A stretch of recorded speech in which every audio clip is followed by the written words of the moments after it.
المرة اللي فاتت اتكلمنا عن عدة مسائل ودخلنا في أشياء كده وبعض القضايا في عقيدة أهل السنة والجماعة، واتكلمنا عن مسألة في مسائل هجرة البلاد التي لا تستطيع فيها أن تقيم دينك.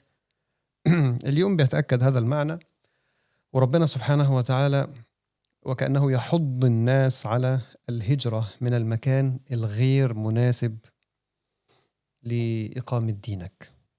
تمام؟ وطبعا هتطرح أسئلة كتيرة ذهنية في هذا المقام، في الأماكن اللي انت مش قادر تعيش فيها، واللي فيها اضطهاد ديني، واللي فيها مش عارف ايه، وفي حاجات كتير قوي هتتقال إن شاء الله اليوم. فلو فيها أسئلة في الموضوع اكتبوها أو خلوها معاكم، هنتكلم عنها في الآخر. واصبروا معلش، هو الدرس طويل شوية بس والله إن شاء الله هتستفيد. ليه بقول كده؟ مش عشان أنا بستفيد، وإذا المتحدث استفاد في الأغلب بإذن الله السامع هيستفيد. ربنا سبحانه وتعالى في الآية قبل السابقة ذكر نقطة فريدة وواضحة وخلصانة، إن وجودك في المكان اللي بيحضك بيضغط عليك إن أنت تعمل الباطل أو تعيش في الباطل، تفعل المعاصي، أو ربما تكفر بالله، تعبد غير الله تبارك وتعالى، ومضغوط عليك والدنيا ضيقة ومش عارف إيه وبتاع، لازم تعرف إن ده ليس بعذر عند الله تبارك وتعالى. طالما إن أنت تقدر تمشي من هذا المكان وتروح لمكان تاني تقدر تعمل فيه طاعة لله تبارك وتعالى. ومشهور في الأحاديث، بس إحنا هنذكر الآية النهاردة تاني عشان بس ننتقل منها للآية اللي معانا النهاردة. قال تعالى: إن الذين توفاهم الملائكة ظالمي أنفسهم قالوا فيما كنتم. الملائكة بيقولوا لهم: أنتوا كنتوا ليه ظالمي أنفسكم؟ كنتوا ليه مش ماشيين تمام؟ قالوا: كنا مستضعفين في الأرض، والله كنا ضعفاء وفي ناس جبابرة وفي ظلم وفي طغيان والكلام ده كله. قالوا: ألم تكن أرض الله واسعة فتهاجروا فيها؟ الإجابة بتاعت الملائكة: الأرض واسعة، هاجر وقم دينك. فأولئك مأواهم جهنم وساءت مصير. جهنم مقابل المعاصي، خلود في جهنم مقابل الكفر. أنت لازم تمشي إلا المستضعفين. يبقى في استثناء هنا، قال تعالى: إلا المستضعفين من الرجال والنساء والولدان لا يستطيعون حيلة ولا يهتدون سبيلا. اللي مش قادر يهاجر غصب عنه، الدنيا صعبة، مش لاقي ياكل، مظلوم، هيتمسك، هيتعمل، هيحصل فيه كذا وكذا وكذا، خلاص ربنا نزل فيهم آية قائلا سبحانه وتعالى: فأولئك عسى الله أن يعفو عنهم وكان الله عفوا غفورا. ماشي يا شباب؟ تمام، اتكلمنا عنها ووضحناها فضل الله تبارك وتعالى. اليوم بقى قال تعالى: ومن يهاجر في سبيل الله يجد في الأرض مراغما كثيرا وسعة. الآية اليوم بتقرر يا شباب إن أنت شغلتك هي عبادة الله تبارك وتعالى. لا بأس من إن أنت في حياتك طبعا تعمر الأرض، إن أنت تسعى وتأكل وتشرب وتمرح، كل دي أشياء من مقومات حياتك الطبيعية. لكن ما تنساش إن أنت مخلوق أصلا لعبادة الله تبارك وتعالى. قال تعالى: وما خلقت الجن والإنس إلا ليعبدون. فأنت هنا المكان صعب عليك، روح لمكان تاني. المكان ده صعب عليك، روح لمكان تاني لأجل الله تبارك وتعالى. طب الدنيا ممكن يكون فيها لا، لو أنت مهاجر لأجل الله تبارك وتعالى اعرف إن ربنا سبحانه وتعالى هيساعدك. قال تعالى: ومن يهاجر في سبيل الله، اللي يهاجر لأجل الله تبارك وتعالى، يجد في الأرض مراغما كثيرا وسعة. إيه المراغم وإيه هي السعة؟ السعة واضحة، سعة في الرزق، إن شاء الله ربنا يفتح عليك. تمام؟ وأغلب اللي تركوا الأماكن الضيقة، الأماكن الصعبة اللي الإنسان مش قادر يقيم فيها دينه، وخرج لأجل الله تبارك وتعالى، ربنا وسع عليه. والمثال الأول كان مثال الصحابة المهاجرين لما تركوا أموالهم وديارهم وراحوا قعدوا في المدينة. ممكن تعبوا في الأول شوية، اجتهدوا في الأول شوية، منهم اللي طبعا سابوا ديارهم وأموالهم وأنعامهم وكل حاجة سابوها وراهم، لكن ربنا سبحانه وتعالى فتح عليهم الأبواب فتحا، يعني كما قال النبي صلى الله عليه وسلم: والله ما الفقر أخشى عليكم. لا خالص، ما تلاقوش من موضوع الفلوس ده خالص. دي الساعة. إيه بقى المراغم؟ وأقل حاجة نطلع بها من الدرس يا شباب طويل صعب ده، إن أنت تكون فاهم المفردات والمعنى العام للآية. المراغم يعني ايه مراغم؟ يقول لك فلان يراغمني، فيها شيء من المفاعله، فيها شيء من الايه، يعني واحد بيعمل حاجه وانت بتعمل حاجه قصاده. شفت المقاتله لما بتقول ايه؟ مقاتله، يبقى انا اقاتل واحد يقاتلني. ماشي. المراغمه ان انت لما تراغم انسان، يعني انت تحاول تلصق انفه بالتراب، هي دي كده.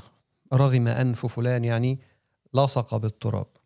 طب ايه معناها؟ معناها ان انت بتقاوم حد قدامك وتقدر تراغمه، لا تقدر تقاتله، تقدر تدافع، تقدر تلصق انفه بالتراب. طب ايه ده المعنى اللفظي، يعني ايه الفحوى المأخوذة او المعنى، التفسير بالمعنى هنا معناه ايه؟ ان انت لما تهاجر من المكان اللي انت مستضعف فيه، المكان اللي انت بتتأذي فيه وفي ناس بيأذوك، هتروح مكان تاني هتجد فيه مساحة، هتجد فيه إمكانية إن أنت تقدر تراغم هؤلاء الظالمين، تراغمهم، تواجههم، وساعتها تكون معاك القوة ومعاك الإيه، الإمكانيات. تمام؟ أو تواجه ظروفك السيئة، أو تواجه شهواتك الطاغية، هيكون بشكل عام ليك دعم في هذا المكان الجديد، مراغما متزحزحا، مكانا واسعا، مكانا يعينك إما على مواجهة ظالمين لو في ظالمين، مواجهة شهوات لو المكان القديم كان فيه شهوات، وهكذا وانت ماشي. يبقى فيه هنا حض من الله تبارك وتعالى في هذا المقام على ان انت ما تستسلمش للباطل وتحاول تغيره على قد ما تقدر. وخد بالك السنة فيها محاولة التغيير، مش معناها برضو ان انت كل ما تلاقي مشكلة او تلاقي ازمة ان انت تسيب المكان وتمشي. لا، حاول حاول حاول. لقيت ان انت جبت اخرك والموضوع بيبقى سلبي عليك، لازم تمشي. انت عارف انك مش قادر تتحمل. وطبعا هنقرا دلوقتي، انا لازم افتح الكمبيوتر، عايز اقرا لكم. الامام القرطبي هنا جاب نقل جميل قوي، واحنا بنتكلم ان شاء الله لازم عايز اقراه، لان هو محتاج يتقرأ بصراحه، مش مجرد ان احنا نعدي عليه. المسألة الخامسة، صلوا على النبي صلى الله عليه وسلم. قال ابن العربي، وفي عندنا 2 من الناس، واحد منهم اسمه ابن العربي، واحد منهم اسمه ابن عربي، ولازم تفرق بين 2 دول عشان التفرقة مهمة قوي. ابن العربي ده راجل إمام، جبل من جبال العلم. ابن عربي ده والله الواحد مش عارف يعني أنا صراحة أستحي إن أنا أقول عليه من المتصوفة، لأن هو مش حلو خالص يعني بالعكس، أنا أرى أن الناس المتصوفة أحسن حالا منه وأحسن بكثير يعني. فهو ليس بإمام، بالعكس هو موسوم بالضلال من كثير من العلماء. ابن عربي. أما ابن العربي ده حاجة تانية، اللي بالألف واللام ده حاجة تانية. ابن العربي المالكي، نعم جزاك الله خير. ابن العربي بيقول: قسم العلماء رضي الله عنهم الذهاب في الأرض قسمين، هربا وطلبا. يبقى احنا الأرض لما تيجي تخرج منها، يا بتهرب من شيء يا خارج تطلب شيء. فالأول ينقسم إلى 6 أقسام. إيه هو الأول؟ اللي هو الهرب، أنت خارج من الأرض هربان. 6 أنواع. إيه هم؟ قال: الهجرة، وهي الخروج من دار الحرب إلى دار الإسلام. لو فرض إن في حرب الآن ما بين دار الإيمان المسلمين ودار كفر، حرب دينية، حرب على الهوية الدينية، وأنت موجود في دار الكفر الآن اللي المسلمين بيحاربوها، لازم تمشي. لازم إيه؟ لازم تمشي. وكانت فرضا في أيام النبي صلى الله عليه وسلم، وهذه الهجرة باقية مفروضة إلى يوم القيامة، اللي هي ترك دار الكفر في حالة الحرب الدينية ما بين دولة الإسلام ودولة الكفر اللي هي دار الحرب. قال: وهذه الهجرة باقية مفروضة إلى يوم القيامة، والتي انقطعت بالفتح هي القصد إلى النبي صلى الله عليه وسلم حيث كان. الهجرة اللي مش هتحصل تاني اللي هي الهجرة إلى النبي، لأن النبي صلى الله عليه وسلم خلاص توفاه الله تبارك وتعالى. اللهم الحقنا برسولك صلى الله عليه وسلم. فإن بقي في دار الحرب عصى ويختلف في حاله. ودي الفكرة اللي احنا فاكرين الآية اللي اتكلمنا عنها: فما لكم في المنافقين فئتين والله أركسهم بما كسبوا. فاكرين القصة بتاعت الناس اللي ما خرجوش من مكة وفضلوا موجودين فيها، ولما حصلت غزوة بدر خرجوا مع الجيش الكافر وبعد كده ماتوا، بقى المسلمين مختلفين. يا ترى انت لو مت دلوقتي في الناس اللي ماتت هنتعامل معاك ككافر ولا مؤمن؟ طبعا مش هقدر اعيد كل حاجة لانها كانت درس طويل جدا، وان شاء الله منشور، يا ريت ترجعوا له. فإن بقي في دار الحرب عصى ويختلف في حاله. الثاني الخروج من أرض البدعة. قال ابن القاسم: سمعت مالكا يقول: لا يحل لأحد أن يقيم بأرض يسب فيها السلف. وأهم حد في السلف اللي هم مين؟ الصحابة رضوان الله عليهم. قال ابن العربي المالكي: وهذا صحيح، فإن المنكر إذا لم تقدر أن تغيره فزل عنه على قد ما تقدر. لو المنكر مش قادر تشيله، مش قادر تغيره، وطبعا التغيير بالثلاث طرق. قال النبي صلى الله عليه وسلم: من رأى منكم منكرا فليغيره بيده، وده بيبقى في الأغلب العام موكول للشرطة وللدولة. فلم يستطع فبلسانه، يقول للناس اتق الله، يحاول يتكلم. لا، أن الموضوع هيجيب منكر أكبر منه، خلاص ما يعملش كده. قال النبي صلى الله عليه وسلم: فإن لم يستطع فبقلبه. قال: وذلك أضعف الإيمان. وفي رواية: وليس وراء ذلك من الإيمان حبة خردل. يبقى حضرتك لو هتبقى مكان في منكر، لا هتعرف تنكر بإيدك، وطبعا قلنا ده موكول لأهل أولي الأمر، ولا هتنكر بلسانك لأن ممكن يترتب عليه مشكلة أكبر، ولا هتنكر بقلبك. يعني بدأت إن أنت تفتن، أنت كمان مش قادر، بتفتن، بقيت تتقبل المنكرات وتعيش فيها. يبقى لازم إيه؟ يبقى لازم تسيب المكان دوت. إما إنك تسيب المكان اللي فيه المعصية نفسها، أو تسيب المكان كله لو المعاصي بقت خلاص منتشرة وفي كل مكان وداخل بيتك وخارج بيتك. أنا مش عايز أسود لك الدنيا، بس عشان ما تاخدش المثال وتطبقه على كل حاجة في حياتك. الموضوع ده يعني ما تبقاش عايش في كآبة. يعني في حاجات في حياتنا نقدر نقاومها بفضل الله تبارك وتعالى، وهنوسع في الموضوع ده شوية، بس اصبروا بس نكمل الكلام. قال: فإن المنكر إذا لم تقدر أن تغيره فزل عنه. قال تعالى: وإذا رأيت الذين يخوضون في آياتنا فأعرض عنهم، إلى قوله: الظالمين. الثالث الخروج من أرض غلب عليها الحرام، فإن طلب الحلال فرض على كل مسلم. الأرض اللي الحرام فيها غلب خالص بقى، يعني أغلب حياة الناس حرام، برضو إن أنت الأفضل أو الأحسن إن أنت تخرج منها. 4 الفرار من الأذية بالبدن، وذلك فضل من الله أرخص فيه، فإذا خشي على نفسه فقد أذن الله في الخروج عنه، والفرار بنفسه ليخلصها من ذلك المحذور. وأول من فعله إبراهيم عليه السلام، فإنه لما خاف من قومه قال: إني مهاجر إلى ربي، وقال: إني ذاهب إلى ربي سيهدين. وقال مخبرا عن موسى: فخرج منها خائفا يترقب.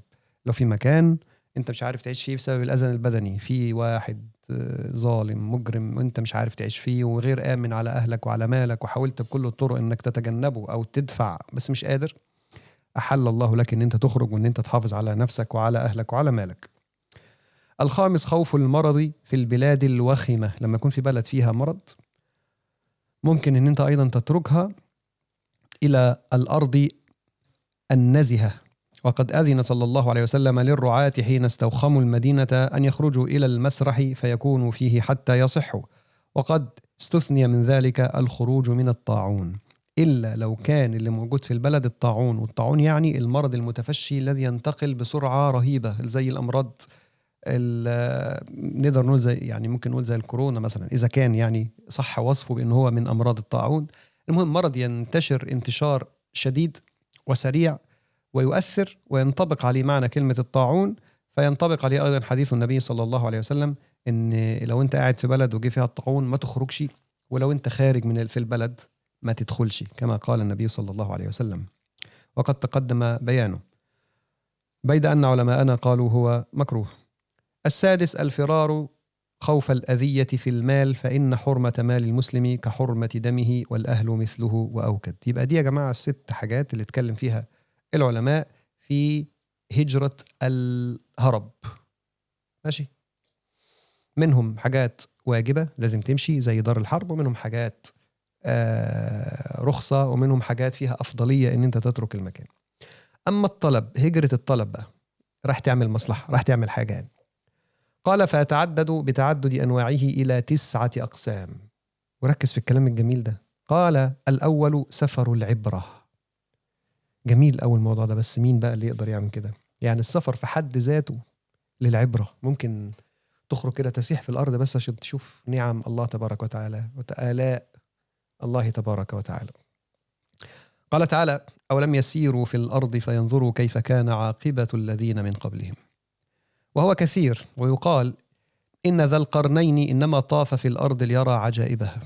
يبقى ربنا سبحانه وتعالى لما يخلق الأشياء جميلة، ولذلك بعض الملحدين لما يشوفوا حاجات جميلة يقعد يقول لك طب هو ربنا يعني اللي رسمها كده، يعني عمل ريش الطاووس بالشكل ده، يعني ايه يستفيد ايه؟ يعني ايه هو ايه فايه فكرة بيت النمل بالشكل الهندسي ده، شكل ديل الطاووس بالمنظر ده، الكواكب الدرية، النجوم، ليه يعني هيستفيد ايه؟ هيستفيد مش هيستفيد انه، مش عايز اقول يستفيد، بس خلينا نقول اللفظ الأليق: ان الله جميل يحب الجمال. يعني القصة مش قصة إفادة يا ابني، ده أثر صفات الله. أثر إيه؟ أثر صفات الله تبارك وتعالى. وأنعم الناس طبعا بفهم هذا هم أهل السنة والجماعة في صفات الله. من صفاته سبحانه وتعالى أنه جميل. كلمة جميل واضحة وخلصانة ومفهومة، لا تحتاج إلى تأويل ولا كما يليق بكماله وجلاله وعظيم سلطانه سبحانه وتعالى. طبعا الموضوع ده شوية أزمة مع المؤولة، هيجي يفهم بقى جميل يعني إيه ويلفها بشكل طبعا يبوظ المعنى خالص، يخليها تذبل كده وتبهت. يعني إن الله جميل يحب الجمال. أنت عشان تشوف الجمال بقى سح في الأرض، اتحرك. قال: وقيل لينفذ الحق فيها. الثاني سفر الحج، والأول وإن كان ندبا فهذا فرض. الأول اللي هو أن أنت تسيح في الأرض ندب، أما السفر الحج فهو فرض. الثالث سفر الجهاد وله أحكامه. الرابع سفر المعاش، فقد يتعذر على الرجل معاشه مع الإقامة فيخرج في طلبه لا يزيد عليه من صيد أو احتطاب أو احتشاش فهو فرض عليه. الخامس سفر التجارة، قال تعالى: ليس عليكم جناح أن تبتغوا فضلا من ربكم، يعني التجارة. السادس طلب العلم وهو مشهور. السابع قصد البقاع، قال صلى الله عليه وسلم: لا تشد الرحال إلا إلى 3 مساجد، صلى الله عليه وسلم. الثامن الثغور للرباط فيها وتكسير سوادها. التاسع زيارة الإخوان في الله، قال رسول الله صلى الله عليه وسلم: زار رجل أخا له في قرية فأرصد الله له ملكا على مدرجته، إلى آخر الحديث. طيب، هل كل ما إنسان إلى كده، احنا خلاص قلنا الكلمتين احنا عايزين نقولهم، هيجي بقى السؤال المهم: هل كل ما إنسان يجد صعوبة في المعيشة ياخد بعضه ويمشي، يلاقي شوية معاصي، يلاقي زي ما انتوا بتشوفوا يعني انتشار لبعض الأشياء الصعبة، هل يمشي ويروح فين؟ أول حاجة أنت لازم تفهم إن الأرض لا تخلو من معاصي، بل أنت نفسك يلي ناوي تجري وتسافر وتلف، خد بالك إن أنت نفسك مليان فيك معاصي، وبتتوب وترجع تاني، وبتنظر إلى الحرام وتتوب وترجع تاني، وبتعمل الحرام وتتوب وترجع تاني. فلو أنت كل شيء حصل هتسيبه وتجري وتهاجر، يبقى هتعمل إيه؟ هتموت نفسك يعني؟ مش هتنفع. أما إيه المقصود بفكرة إن أنت تهاجر لله تبارك وتعالى؟ تهاجر في حالة، بنتكلم على بالنسبة لجانب المعاصي يعني، خاصة إن سبب نزول الآية إيه أصلا؟ قيل في سبب نزول الآية، ولا دي نتكلم في الجزء الثاني فيها، نقرأ علشان نقوله. قال تعالى: ومن يخرج من بيته مهاجرا إلى الله ورسوله ثم يدركه الموت فقد وقع أجره على الله. قيل في سبب النزول إن لما هاجر النبي صلى الله عليه وسلم والمهاجرون معه من مكة إلى المدينة، في رجل حب يهاجر، فيعني جمع نفسه وخرج في سبيل الله لله تبارك وتعالى عشان يروح للنبي صلى الله عليه وسلم، وهو لسه ماشي راحت حية لدغته فمات. طب ده بقى ما هاجرش، نعمل فيه إيه؟ قال تعالى: فقد وقع أجره على الله. سواء بقى مات من حية، وقصته دابته، مات من العطش، مات من الجوع، مات من مرض، مات موتة طبيعية، انت خارج لأجل الله تبارك وتعالى، تكفل الله تبارك وتعالى لك بالأجر سواء وصلت أو إيه أو لم تصل. ولذلك النبي صلى الله عليه وسلم قال: فمن كانت هجرته إلى الله ورسوله، الأجر إيه بقى؟ عند الله، فهجرته إلى الله ورسوله، يعني هياخد الأجر تام كامل عند الله تبارك وتعالى. طب من كانت هجرته إلى دنيا يصيبها أو امرأة ينكحها، قال النبي صلى الله عليه وسلم: فهجرته إلى ما هاجر إليه، يعني ما فيش أجر، هو هاجر عشان يكسب شوية فلوس، كسب الفلوس. هاجر عشان يروح لامرأة بيحبها يتزوجها يعني، فهاجر إليها ملوش أجر، اللهم إلا لو كان في كسب المال هو عنده نية تانية حسنة، إن هو يعف نفسه وينفق على أولاده ويتصدق على الفقراء، هيبقى ليه نية تانية إضافية.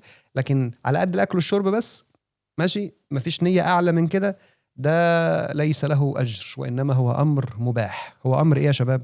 مباح. نرجع بقى للسؤال الطبيعي بتاعنا اللي احنا بنتكلم فيه، هل أنا في كل مكان فيه معاصي فيه ذنوب لازم أهاجر هجرة كاملة ولا لأ؟ ولازم أضرب أمثلة علشان الموضوع اللي اتكلمت عنه المرة اللي فاتت. واحد يقول في مثلا في البلاد في نساء مش عارف عاريات، وفي رجالة بيشربوا حاجات محرمات، وفي شتيمة وفي معاصي وفي، طيب هل أهاجر؟ هل أهاجر؟ أولا لازم تعرف إن وجودك في المكان ودفعك للباطل وسيطرتك على هذا الباطل ومساعدة المؤمنين وتكثير سوادهم هذا أفضل من الهجرة. ده نقطة من أول السطر. في دعاء كتير مش هذكر أمثلة علشان برضو الدرس ما يبقاش في شيء من الهجوم يعني ولا حاجة، بيتكلموا كتير عن الهجرة ويسقطوا بعض الأحاديث اللي في آخر الزمان التي تتحدث عن الفتن التي هي يعني آخر الزمان، ويسقط هذه الأحاديث على أيامنا دلوقتي، ويقول لك بقى اعتزل تلك يعني الأمور دي كلها واطلع في شعف الجبال واعمل معه، وهو نفسه طبعا أمور سيئة جدا، مش هو ده المقصود خالص، مش هو ده المقصود خالص. أمال إيه طيب اللي احنا نعمله؟ أولا زي ما قلت لك أهو، وجودك في المكان اللي فيه معاصي مع قدرتك على الدفع وإعانة المؤمنين ونشر الخير والأمر بالمعروف والنهي عن المنكر بغير منكر، ده أفضل من هجرتك وترك هذا المكان. تمام؟ تاني حاجة، إمتى يجب الهجرة وإمتى تبقى مندوبة؟ يجب الهجرة لو أنت بتفتن تماما، الموضوع خلاص أنا مش قادر، أنا وجودي مع الناس دي بيخليني أشرب الحرام، مش قادر أسيطر على نفسي، خلاص ضايع، وحاولت زي الراجل بالظبط اللي قتل 99 نفس وبعدين كملهم 100 وراح سأل العالم قال له أنا عايز أتوب وقتلت 99، قال له ومن يمنعك من التوبة؟ بس قال له إيه؟ قال له إن أرضك أرض سوء، أو إن قومك قوم سوء، إن قومك قوم سوء. هاجر ليه؟ لأن واحد قتل 99 وقتل 100 ومحدش عارف يقول له اتق الله، أكيد هم ناس أصلا بيساعدوه، بالعكس ده هتلاقيهم كلهم قتالين قتلة. فعشان تتوب سيب الأرض دي أو سيب المكان ده وروح. فالراجل في المكان ده بالنسبة له أنت لازم تمشي، أنت لا تستطيع الصبر عن المعاصي عن الفتن سواء بقى كل أنواع الفتن وأنت ماشي، فهذه امشي، يجب خلاص كده. امتى يكون مندوب؟ لو الأمر بقى صعب جدا عليك، انت لسه متماسك، صعب ومش قادر ومش خلاص، حاول تروح بقى مكان تاني يكون أسهل ليك، تعرف تصلي وتصوم وتعبد ربنا والدنيا تمام. لكن خليني أأكد عليك تاني، وجودك في المكان اللي فيه معاصي مع محاولاتك ومع الدفع ومع القوة ومع إعانة المؤمنين ومع الأمر بالمعروف ومع النهي عن المنكر بغير منكر، كل ده أولى وأحسن من إن أنت إيه؟ من إن أنت تهاجر. خلاص؟ الآية دي خد بالك إنها نازلة أصلا في من ترك مكة وذهب إلى المدينة، ده في أسباب النزول، ولكنها عامة زي ما ذكرنا الكلام عن الإمام القرطبي في إن يجوز بقى سواء من الهرب أو الطلب أو زي ما احنا ذكرنا. تعالوا نقرأ الآية تاني ونعقب عليها. ومن يهاجر في سبيل الله يجد في الأرض مراغما كثيرا وسعة. وخد بالك إن في هنا جزئين، يعني اللي يهاجر يجد، ده معناه إيه؟ إن في شيء من جواب الشرط، لو هاجرت هتلاقي. طب هل الناس اللي هاجرت حصل فيها كده؟ أنا عايز أقول لك إن أنا ما قابلتش في حياتي إنسان اتحرك وكان فقير. ممكن أنا بسمع بعض الناس حصل لهم مشاكل، لكن أنا ما شفتش بني آدم طبيعي، بني آدم صالح، بني آدم مسؤول بدأ يهاجر ويتحرك ويضرب في الأرض إلا وفعلا وجد مراغما كثيرا وسعة. وقلنا المراغم ده المكان اللي انت تستطيع أن تراغم فيه أو منه أعدائك سواء كانوا اعداء حقيقيين بشر او حتى شهواتك، تقدر ان انت معاك مكان تقدر تدافع بيه، بس انتقي المكان الصح. ماشي يا شباب؟ ومن يخرج من بيته مهاجرا الى الله ورسوله، يبقى انت برضه حاول دايما في السفر، وخد بالك السفر شيء جميل، السفر شيء جميل في حد ذاته. والإمام الشافعي رحمه الله مشهور عنه جدا الكلام عن السفر، وهو نفسه غير مذهبه بشكل رهيب جدا في الرحلات بتاعته. ودي من الأشياء العجيبة اللي انتم محتاجين تقرأوا فيها إن شاء الله رب العالمين، إزاي إن الإمام الشافعي غير ما يقرب من تلتين مذهبه يعني بعد ما جه مصر. في رحلته راح العراق والشام، وبعدين جه مصر وقابل كثير من العلماء وسمع بعض الأحاديث وغير ما يقرب من كام من نصف إلى تلتين مذهب الشافعي رحمه الله. ولذلك هو كان يحب السفر، وكان يقول بعض الأشعار في مسألة السفر بشكل عام. ماشي يا شباب؟ موطن الإنسان هو الموطن الذي يعبد الله تبارك وتعالى فيه. يطلع في مصر، يطلع في الشام، يطلع في العراق، يطلع في أي مكان انت تعرف تعبد ربنا سبحانه وتعالى فيه. قال تعالى: فقد وقع أجره على الله وكان الله غفورا رحيما. والله أنت لو عملت شوية يعني اللي بيتحرك لأجل الله تبارك وتعالى ربنا بيغفر له. لو وقعت منه هنات، وقعت منه ذلات، ربنا سبحانه وتعالى بنيته وبمطلبه يغفر له ما كان منه من الزلل ويعينه سبحانه وتعالى، إنه هو الغفور الرحيم. قال تعالى: وكان الله غفورا رحيما. في مسألة لازم أكملها، اللي هي مسألة وجود المعاصي وهجر المكان.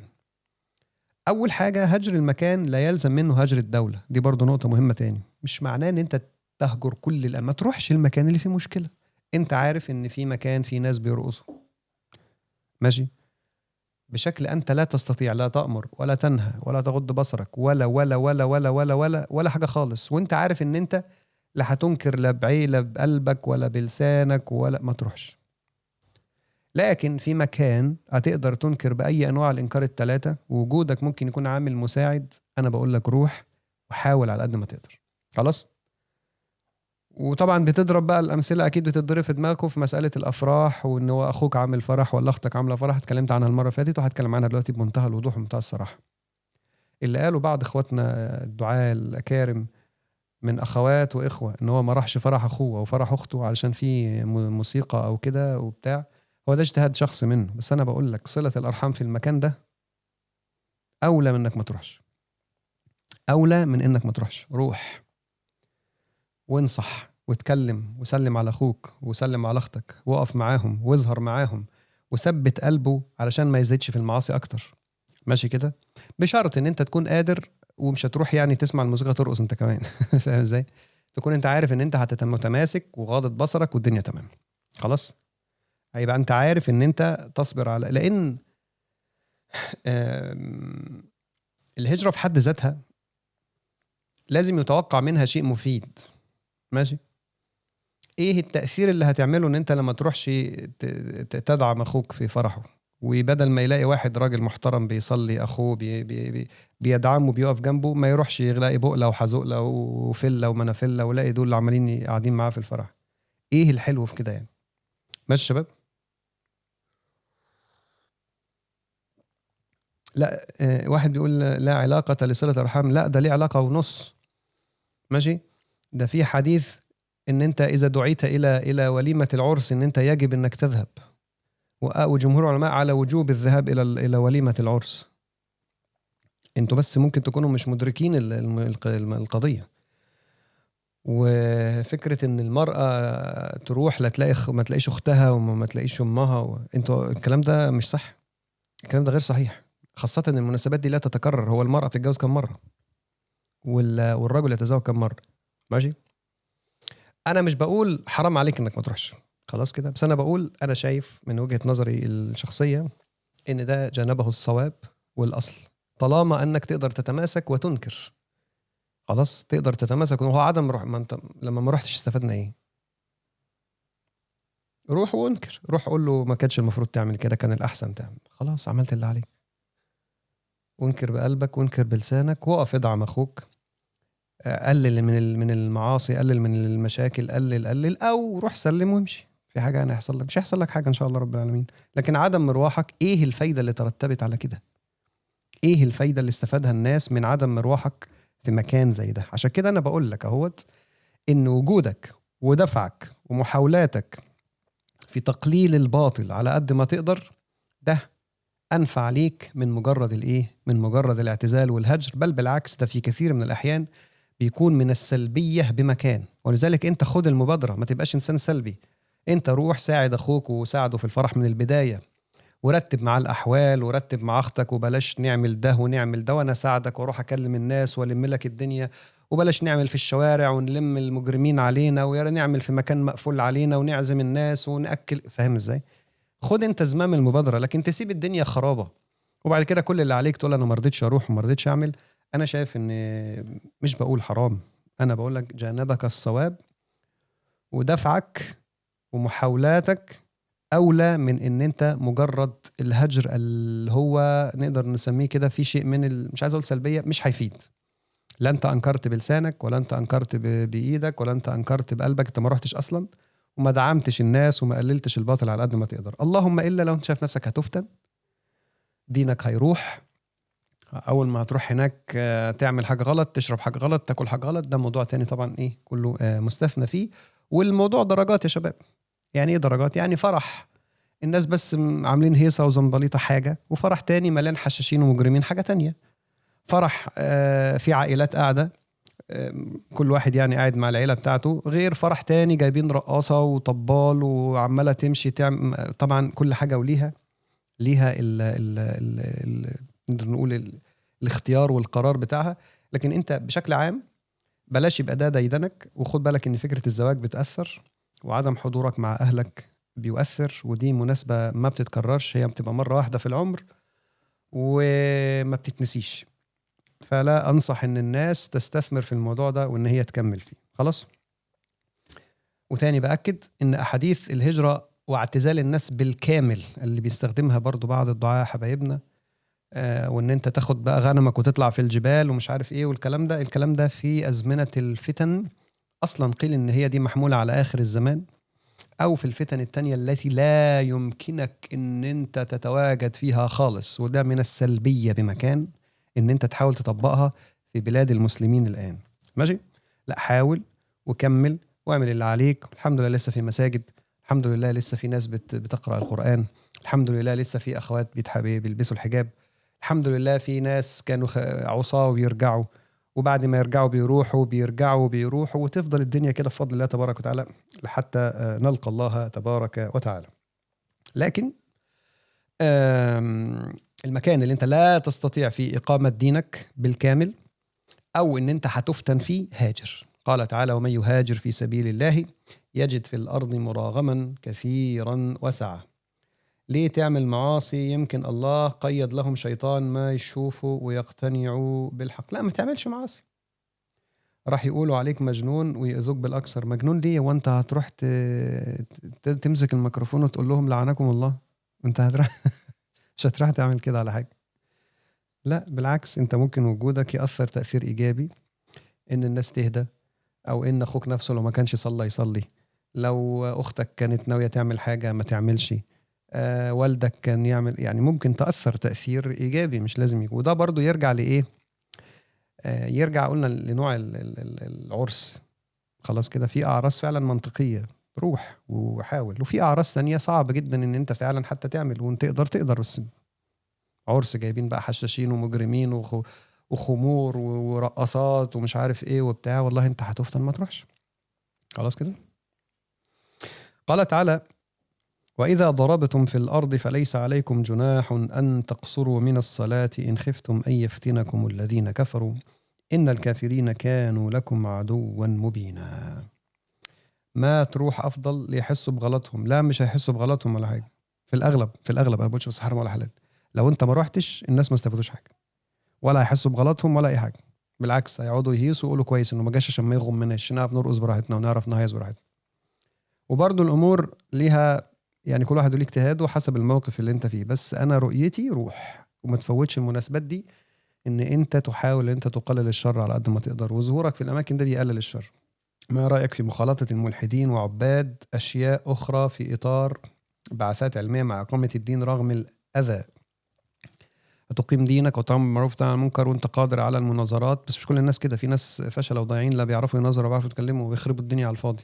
ممكن القادر على ذلك والقادر على إقامة الدين يقدر يتحرك. كيف يقلله؟ والله بيقل. أنا مش لازم أخرج من المسألة دي بقى. بيقلله والله. ساعات أنت لما تروح تتواجد في الأماكن دي بيقل الشر، زي ما قلت لك كده، أهلك بيتلموا، بتلاقي كده قرايبك عايزين يرقصوا وعايزين يخربوا الدنيا، بيلموا الدور شوية. ممكن لو حد ما كانش بيصلي يشوفك يصلي، أنت نفسك سيبهم وروح صلي العشاء. ولو أخوك أو أمك قول لهم كده، يعني تعرف تتحرك. ما ربنا عافينا بقى، الافراح اللي فيها خمور بقى، ما احنا هنعمل ايه بقى؟ ربنا عافينا رب، اللهم عافينا رب. طيب هنا قال تعالى واذا ضربتم في الارض فليس عليكم جناح. يعني فليس عليكم جناح ان تقصروا من الصلاه، يعني تقصر الصلاه. قصر الصلاه يا شباب كده هيدخل في شويه فقه بقى كده، فركزوا معانا وصلوا على النبي كده صلى الله عليه وسلم، عشان ايه في 10 دقائق نشرح الكلمتين دول مهمين خالص. قصر الصلاه يا شباب يعني الصلاه هتصغر، بدل ما هي 4 ركعات تبقى ايه؟ تبقى ركعتين. بدل ما هي 4 ركعات تبقى ايه؟ تبقى ركعتين.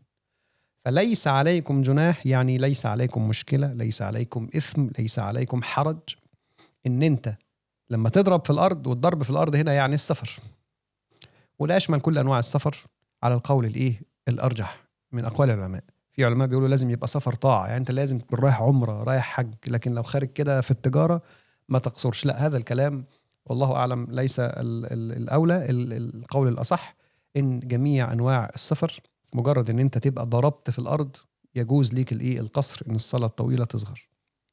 بس الآية هنا قيدت بالايه يا شباب؟ ان خفتم ان يفتنكم الذين كفروا، يعني قيدت في حالة خوف ان الكافرين يفتكوا بيكم. يفتنكم هي ليها اكثر، يعني ليها معاني كتيرة. حيغير عليك، يمسكك، يحطك في الأسر، يقتلك، يرغمك على ترك دينك، هينال منك. في الحالة دي يجوز لك القصر. طيب هل الآية فعلا مقيدة فقط إن القصر في حالة الخوف من الكافرين؟ ولا الآية هنا نزلت منزل الغالب؟ ولا الآية كانت في حالة الخوف من الكافرين وبعد كده ربنا وسع الموضوع؟ أضعف الأقوال إن إحنا نقول إن ده فقط في حالة الخوف من الكافرين، ده أضعف واحد.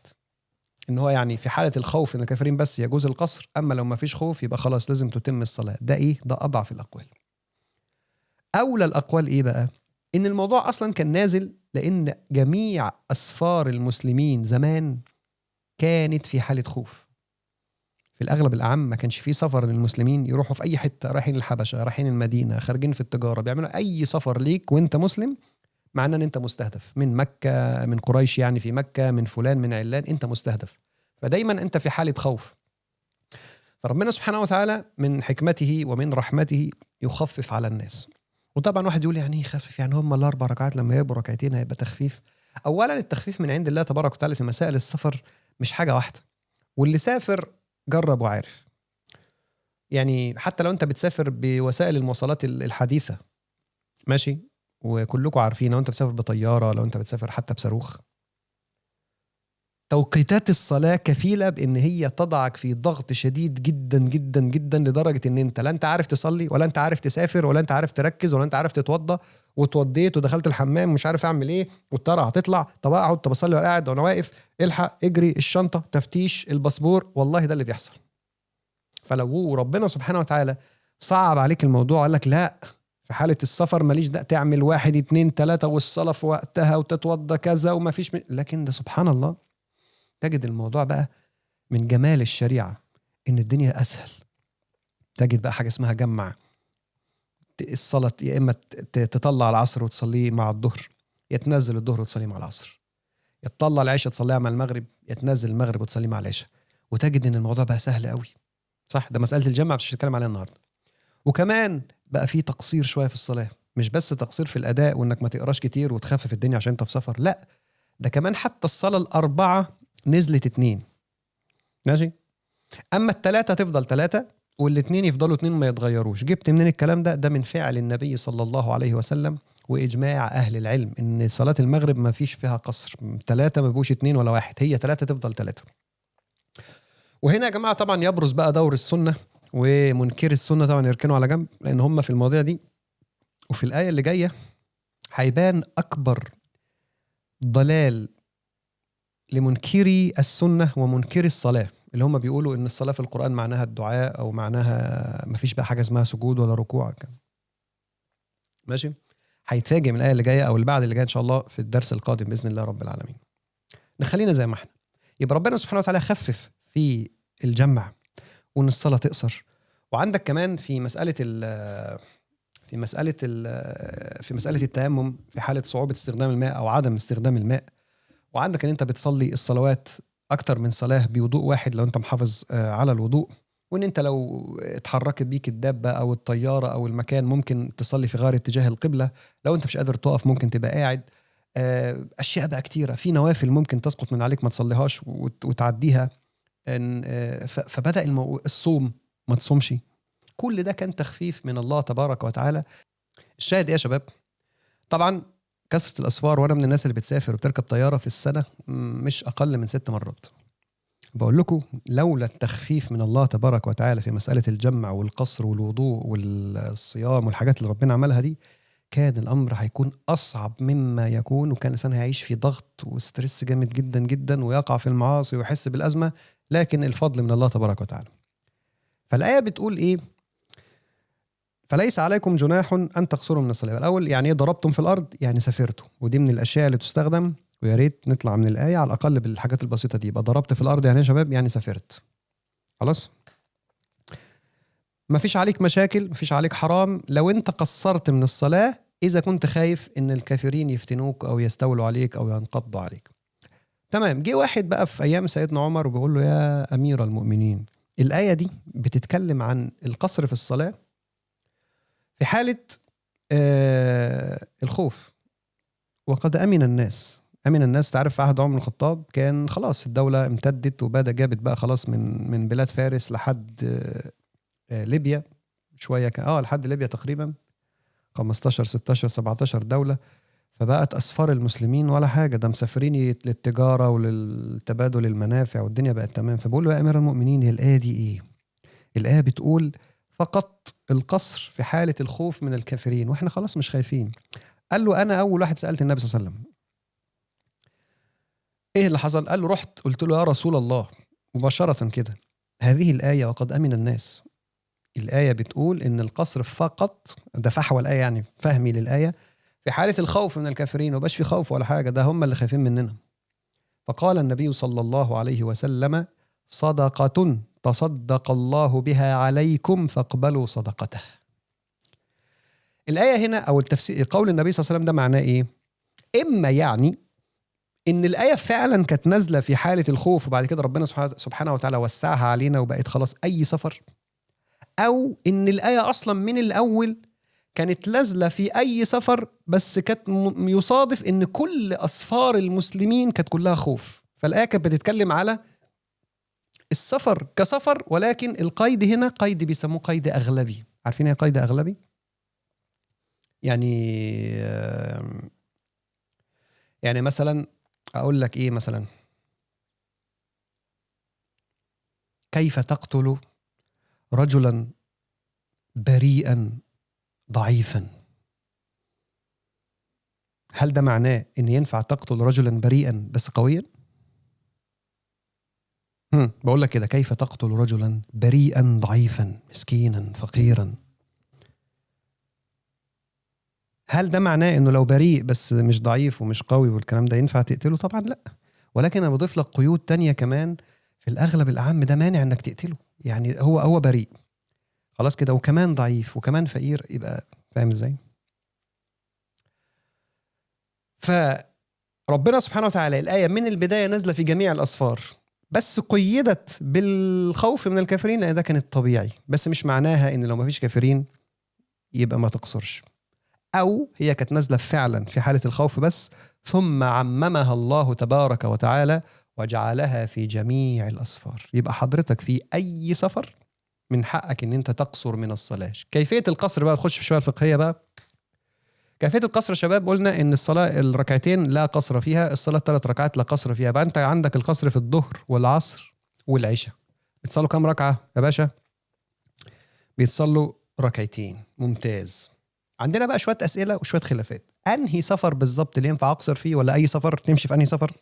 تاني حاجة، إمتى أبتدي القصر؟ هل من البيت ولا بعد ما أخرج من البيت؟ تاني حاجة، إذا سافرت مكان ونويت إن أقعد فيه مثلا 3 أيام 4 أيام في فندق في أوتيل في زيارة، ولا براحتي، ولا الدنيا إيه؟ تعالوا نمسكهم واحدة واحدة ونتكلم فيهم وشوية كلام فقهي كده. صلوا على النبي صلى الله عليه وسلم، ويا رب الدنيا تبقى إيه سليمة وسهلة. أول حاجة، إيه هو السفر اللي ينفع أقصر فيه؟ خلينا أقول لك إن أغلب أهل العلم حددوا إن أنت لازم تعدي مسافة معينة عشان يتسمى سفر. فمنهم اللي قال مسيرة يوم وليلة. جبتوا منين الكلام ده؟ قال لك والله النبي صلى الله عليه وسلم قال لا يحل لامرأة تؤمن بالله واليوم الآخر أن تسافر مسيرة يوم، وفي رواية مسيرة يوم وليلة، إلا ومعها ذو رحم محرم. فقالوا سمى السفر مسيرة يوم وليلة. وقاسوها بقى لك في اليوم وليلة بيمشي قد إيه ومش عارف إيه وهكذا. بعض العلماء التانيين قال لك 3 أيام بسبب رواية في هذا الحديث أو في حديث آخر، وبالتالي قاسوا المسافة وقال لك مسيرة 3 أيام هتبقى حوالي 88 كيلومتر. وبالتالي يبقى أنت إمتى يطلق على السفر سفر القصر؟ لما يكون هتعدي 88 كيلومتر. ماشي؟ طب هو النبي صلى الله عليه وسلم ما قالش في أي حديث من الأحاديث يا جماعة اللي يسافر مسافة مثلا 3 فراسخ أو كذا ميل؟ أو ما قالش النبي صلى الله عليه وسلم. اللي بيحكوا الصحابة كانوا بيقولوا كده، لما النبي خرج يوم كذا كذا كذا، أول ما وصل مكان كذا كذا كذا قصر، قعد في مكة كذا كذا قصر، وهو بيعمل عمرة كذا كذا قصر. وبدأوا هم يفهموا هذه الأفهام. يبقى بعض العلماء قالوا مسيرة يوم وليلة، بعض العلماء قالوا مسيرة 3 أيام. بعد كده بدأت تتفهم وتقيد بالإيه؟ بالمسافات. دي أغلب أهل العلم. يجي بقى رؤية المذهب الظاهري المنسوب لداود الظاهري، والمفروض إنه يعتبر من المدرسة دي برضو إيه؟ ابن حزم. قالوا رأي، والرأي ده اللي هيرجحه شيخ الإسلام ابن تيمية. أنا ليه بقول لك الظاهري؟ وكان ممكن طبعا ما أقولكش أي حاجة، أقول لك خلاص رأي وخلاص، علشان تتعامل مع المذهب الظاهري أو بالذات ابن حزم بشيء من التقدير. ما تتعاملش مع الناس دي على أن هم بطاطس. يعني لما تيجي تقرأ كده أحيانا لا ابن حزم كده، فاهم إزاي؟ لا صدقني الموضوع مش بهذه السذاجة يعني. لا، دي ناس من أهل العلم وليهم آراء، وديك شايف ده رأي من الآراء اللي ذهب إليه الظاهرية وانتصر له شيخ الإسلام ابن تيمية. إيه هو بقى الرأي ده؟ الرأي بيقول لك أن الشريعة في هذا المضمار لم تحدد مسافة معينة. أما اللي قالت إيه؟ قالت سفر. يبقى كل ما اصطلح على أنه سفر عند العرب يبقى هو ده يقصر فيه. قول لي يعني ينفع واحد طالع لحد البقال؟ قلت لك هو العرب بيسموا ده سفر؟ عرف المنطقة عندك بيسمي ده سفر؟ ما بيسميهاش. تاني حاجة، مسيرة يوم وليلة، انت ليه بتحددها بالمسافة؟ ليه ما حددتهاش بالزمن؟ ماشي؟ ما ممكن واحد بالسيارة يقطع في ساعتين اللي انت بتقطعه في يوم كامل، يبقى ساعتين ولا يوم ولا مسيرة. فابن تيمية رحمه الله، ودي من المسائل الجميلة أو لابن تيمية صراحة، إن هو في المسألة دي اختار الرؤية اللي بقول لكم على دي، إن كل ما يسمى سفر يجوز للإنسان إن هو يقصر الصلاة فيه. والله مسافر بقى بطيارة، مسافر بقطر، مسافر مشي، مسافر بجمل، رايح بره دولته، جوه دولته، من محافظة للتانية. احنا مثلا في مصر هنا اللي رايح من القاهرة مثلا لإسكندرية اسمه سفر، بعيدا عن تحديد المدة والمساء. انت يقول لك مسافر رايح، مسافر طنطا، مسافر اسكندرية، مسافر أسوان، خلاص. لكن جوه القاهرة ممكن تاخد في القاهرة مثلا بالسيارة 2 3 ساعات جوه القاهرة، عمال تلف وتبرم فيها. والعرف عندنا يقول لك ايه؟ ده ليس سفرا. يقول ايه؟ هذا انت جوه القاهرة، ولذلك انت نفسك لا تعد له العدة. وده برضو بيدل ان المسألة العرف اللي بيحكمها. الراجل في القاهرة بيطلع عينه 2 ساعات كاملين بالسيارة، مشي بالسيارة جوه القاهرة ربما أكتر من 80 كيلو، ولكن هو عرفا لا يسمى أنه هو مسافر، وبالتالي الناس لا يقصرون في الصلاة. يخرج بس يروح المنوفية ولا يروح القليوبية، مسافة تعتبر 2 ساعات برضو ولا 1.5 ساعة ولا، لكن في عرف الناس سفر. وتلاقيه بيهيئ نفسه للسفر كده، حاطط المية، شوف هينزل فين، استراحة ايه، مش عارف ايه. في عرف الناس سفر. فبالتالي القول الأرجح والله أعلى وأعلم، وطبعا المسألة فيها خلاف، المسألة فيها خلاف، ولكن القول الأرجح فيها إن مجرد ما يسمى سفر عرفا بين الناس يجوز فيه الإيه؟ القصر. دي المسألة الأولى. خش على المسألة الثانية. إمتى يبتدي القصر؟ هل قبل ما أطلع ولا بعد ما أطلع ولا بعد ما أوصل؟ برضو ما فيش فيها دليل ولا فيها قول صريح. النبي صلى الله عليه وسلم مثلا قال إذا جاوزت المدينة بتاعتك بمسافة، ما فيش. إيه اللي ورد؟ والله ورد النبي صلى الله عليه وسلم بدأ القصر بعد ما خرج من المدينة بحوالي عدة أميال مثلا، دي ورد في الأحاديث حوالي 5 كيلو. العلماء بدأوا يفهموا منها إيه؟ قالوا خلاص يبقى أنت أول ما تخرج من، يعني لا ترى حدود المدينة بتاعتك، وده برضو عرفا كده خلاص أنت انطبق عليك اسم المسافر، ماشي كده، تبتدي القصر. يبقى أنت خارج من القاهرة، أول ما تطلع بره حدود القاهرة مثلا يبقى أنت خلاص بقيت اسمك مسافر، حان عليك الظهر، ينفع تصلي الظهر إيه؟ ركعتين. المسألة الثالثة وبرضو فيها خلاف كبير قوي. طب واحد راح يقعد في اسكندرية أسبوع 3 أيام مثلا، رايح مكة يقعد فيها 5 أيام 7 أيام 10 أيام، يعني هيقيم هناك شوية، هل يفضل هناك يقصر الصلاة ولا لا خلاص انت نويت الإقامة يبقى لا تقصر؟ فيها خلاف من أهل العلم. في بعض العلماء قالوا إن اللي يعدي 3 أيام ناوي يعدي 3 أيام، يعني يقعد 4 أيام في مكة مثلا أو في المدينة أو في المكان اللي هو رايح له، في اسكندرية راح يقعد أكتر من 4 أيام، إذا كان ناوي الإقامة 4 أيام يبقى خلاص ملوش قصر. خلاص كده أول ما يوصل اسكندرية يبقى إيه؟ يبقى هو مسافر يقصر، مسافر يقصر. أول ما يوصل اسكندرية المكان اللي هيقيم فيه ما يقصرش. ليه؟ لأنه خلاص بقى مكان إقامة. والعلماء مختلفين، قالوا والله 4 أيام، بعض العلماء قال 15 يوم، لكن في الحقيقة ورد عن النبي صلى الله عليه وسلم أنه قعد في مكان 19 يوم، الحديث عند البخاري، قعد 19 يوم في مكان يقصر من الصلاة. فبعض المذاهب قالت والله هو في الأغلب يمكن إن هو كانت نيته 4 أيام، نية الإقامة بتاعته أقل من 4 أيام، فهو مسافر، وكل ما يجي ينوي يرجع تاني حاجة تمنعه، ينوي حاجة تمنعه، حاجة ينوي حاجة تمنعه، لحد ما قعد 19 يوم ماشي. فبالتالي من حقه يقصر. يعني قالوا إيه؟ قالوا هم 4 أيام بس، والنبي لم ينوي أكثر من ذلك، ولكن عاقه عائق. فإذا لم تنوي وسبب قعدتك أو مكوثك كان عوائق يبقى أنت إيه؟ مسافر. يجي برضو الرأي بقى برضو ابن تيمية في الموضوع ده، بصراحة حاجة زي الفل، يعني نفس الكلام. أنا لا عندي دليل ولا عندي حديث ولا عندي قول من النبي صلى الله عليه وسلم، وحتى منع المهاجرين من إن هم يقيمون في مكة أكتر من 3 أيام لا يكفي في إضفاء صفة الإقامة ومنع صفة السفر. بدليل كمان إن كتير بعض الصحابة كانوا ممكن يسافروا في جهاد أو في تجارة أو يقصر المسافة كلها. وبالتالي كل ما ليس لك بوطن، وده القول الأرجح وإن كان قليل من العلماء بياخدوا بيه القدام، يعني دلوقتي أغلب الناس ماشية بيه أو كتير منهم، يعني المكان اللي هتقعد فيه مش وطنك يجوز لك القصر. أي مصلحة بتعملها مش وطنك ومش ناوي تستوطن فيه، معلش ماشي، رايح تعمل مصلحة، رايح تشتري صفقة، رايح كذا تعمل كذا، تقعد يوم 2 10 20 30 40، طالما انت لا تتخذه وطنا من حقك ان انت تقصر فيه لحد ما ترجع. وده يمشي على عموم الأدلة.